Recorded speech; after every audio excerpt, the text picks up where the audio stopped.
ഏറ്റവും വിലപ്പെട്ടതാണ്. എത്രയും പെട്ടെന്ന് ചികിത്സ എടുക്കുന്നോ അത്രയും നല്ലതാണ്. ചിലവര് സ്വയം ചികിത്സ എടുക്കും. എന്തെങ്കിലും മരുന്ന്, ഈ ക്ലോട്ടാണെന്ന് വിചാരിച്ച് ക്ലോട്ട് അലിയിക്കാനുള്ള ഹസ്ബൻഡിന്റെ മരുന്നൊക്കെ എടുത്ത് കഴിക്കും. അപ്പൊ ബ്ലീഡിങ് ടൈപ്പ് സ്ട്രോക്ക് ആണെങ്കിൽ അത് കൂടും. ഓക്കെ, ഇനി ഫാസ്റ്റ് എന്നുള്ളത് മനസ്സിലായല്ലോ എല്ലാവർക്കും. ഈ സിംറ്റംസ് ഒന്നും അവഗണിക്കില്ല എന്ന് വിചാരിക്കുന്നു. ഇനി ബി ഫാസ്റ്റ് എന്നാണ് നമ്മുടെ ഇപ്പം എല്ലാത്തിലും പറയുന്നത്. അതില് BEFAST എന്നാണ് പറയുന്നത്. BE എന്ന് പറഞ്ഞാൽ ബി ഫോർ ബാലൻസ്. പേഷ്യന്റിന്റെ ബാലൻസ് പോവുക, നടത്തത്തില് അങ്ങോട്ടും ഇങ്ങോട്ടും ആടി ഉലഞ്ഞ് നടക്കുക, അങ്ങനത്തെയൊക്കെ ബുദ്ധിമുട്ടുകൾ കാണിക്കും. അതുകൂടാതെ എന്ന് പറഞ്ഞാല് കണ്ണിന് കാഴ്ചക്കുള്ള പ്രശ്നങ്ങൾ പറയും, വിഷൻ പ്രോബ്ലംസ് പറയും. ഒന്നിലെ രണ്ടായിട്ട് കാണുക, അല്ലെങ്കിൽ ഒരു ഭാഗം കാണുന്നില്ല, അങ്ങനത്തെ സിംറ്റംസ് പറയും. അപ്പൊ സ്ട്രോക്കിന്റെ ബി ഫാസ്റ്റ് എന്താണെന്ന് മനസ്സിലായല്ലോ? ഒന്ന് പറയാമോ?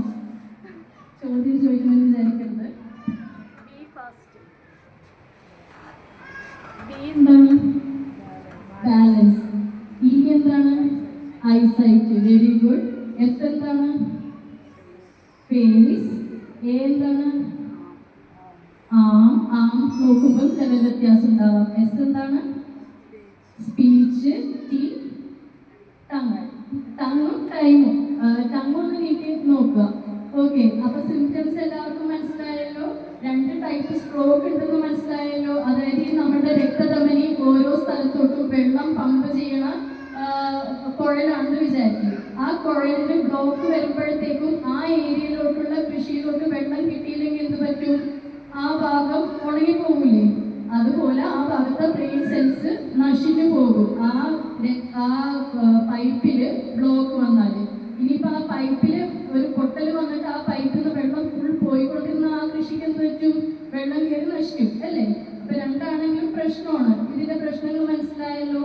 ഈ സ്ട്രോക്കിന്റെ റിസ്ക് ഫാക്ടേഴ്സ് എന്ന് പറഞ്ഞാല്, മെയിൻ റിസ്ക് ഫാക്ടേഴ്സ് എന്ന് പറഞ്ഞാല് നമ്മുടെ ഹാർട്ട് എന്നാണ് പറയുന്നത്. നമ്മുടെ ഹാർട്ടാണ് എല്ലാ സ്ഥലത്തോട്ടുള്ള ബ്ലഡ് വെസൽസും പമ്പ് ചെയ്യുന്നത് അല്ലേ? ബ്ലഡ് പമ്പ് ചെയ്യുന്നത് ഹാർട്ടാണ്. അപ്പൊ ഹാർട്ടിന്റെ ആരോഗ്യമാണ് ഏറ്റവും ഇമ്പോർട്ടൻറ്റ് ബ്രെയിൻ ഹെൽത്തിന്. ഹാർട്ടിന്റെ ആരോഗ്യത്തിന് നമ്മൾ കൊളസ്ട്രോൾ കൺട്രോൾഡ് ആയിട്ട് നിർത്തണം, ഷുഗർ കൺട്രോൾഡ് ആയിട്ട് നിർത്തണം, പിന്നെ BP വെരി ഇമ്പോർട്ടൻറ്റ്, BPയും കൺട്രോൾഡ് ആയിട്ട് നിർത്തണം. പിന്നെ കുറെ റിസ്ക് ഫാക്ടേഴ്സ് ഉണ്ട്. പുകവലി അതിന്റെ റിസ്ക് ഫാക്ടറാണ്. പിന്നെ പ്രായം കൂടുന്നത് റിസ്ക് ഫാക്ടറാണ്. അങ്ങനെ വേറെയും കുറെ റിസ്ക് ഫാക്ടേഴ്സ് ഉണ്ട്. ഇതൊക്കെ പുകവലി, മദ്യപാനം ഒക്കെ നമുക്ക് മോഡിഫൈ ചെയ്യാൻ പറ്റുന്ന റിസ്ക് ഫാക്ടറാണ്. പിന്നെ ഹാർട്ടിന്റെ ഹെൽത്തിനുള്ള കൊളസ്ട്രോൾ, ഷുഗർ, പ്രഷറൊക്കെ നമുക്ക് മോഡിഫൈ ചെയ്യാം. അതുകൊണ്ട് തന്നെ ഓർമ്മക്കുട്ടിന്റെ ഭാഗമായിട്ട് ഇന്ന് നമ്മൾ HbA1c എന്ന് പറഞ്ഞ ടെസ്റ്റ്, അത്യാവശ്യം വില കൂടിയ ടെസ്റ്റാണ്, 295 റുപ്പീസ്. അതിന്റെ ഒരു ടെസ്റ്റ് നമ്മുടെ ഓർമ്മക്കുട്ടിൽ ചികിത്സ എടുക്കുന്ന പേഷ്യൻസിന് നമ്മൾ ഫ്രീ ആയിട്ട് ചെയ്തു കൊടുക്കുന്നുണ്ട്. കുറെ പാവപ്പെട്ടവർക്കൊക്കെ സാധാരണ FBS, PPDS ഒക്കെ തന്നെയാണ് അവര് ചെയ്തു പോകുന്നത്. ഇത് കഴിഞ്ഞ 3 മാസമായിട്ട് കൺട്രോൾഡ് ആയിരുന്നു എന്നുള്ളത് അറിയാൻ പറ്റും. അപ്പോൾ ബ്ലഡ് ഷുഗറിന്റെ നോർമൽസി അറിയാനുള്ള ബ്ലഡ് ടെസ്റ്റ് ഓർമ്മക്കുട്ടിലുള്ള പേഷ്യൻസിന് സൗജന്യമായിട്ട് ലഭ്യമാണ്. ഇത്രയും സേവനങ്ങൾ എല്ലാവരും ഉപയോഗപ്പെടുത്തണം. കൂടുതൽ എന്തെങ്കിലും സ്ട്രോക്കിനെ പറ്റി ഡൗട്ട്സ് ആർക്കെങ്കിലും ചോദിക്കാനുണ്ടോ? അങ്ങനെ അത് മാത്രം ആൻസർ ചെയ്താൽ മതിയായിരുന്നു. എല്ലാവരും സമയം നിലക്കെടുത്തല്ലായിരുന്നു. ഡൗട്ട് എന്തെങ്കിലും ഉണ്ടോ? എല്ലാം ഞാൻ പറഞ്ഞതെന്ന് വിചാരിക്കുന്നു. എല്ലാവർക്കും എല്ലാം മനസ്സിലായിരുന്നു.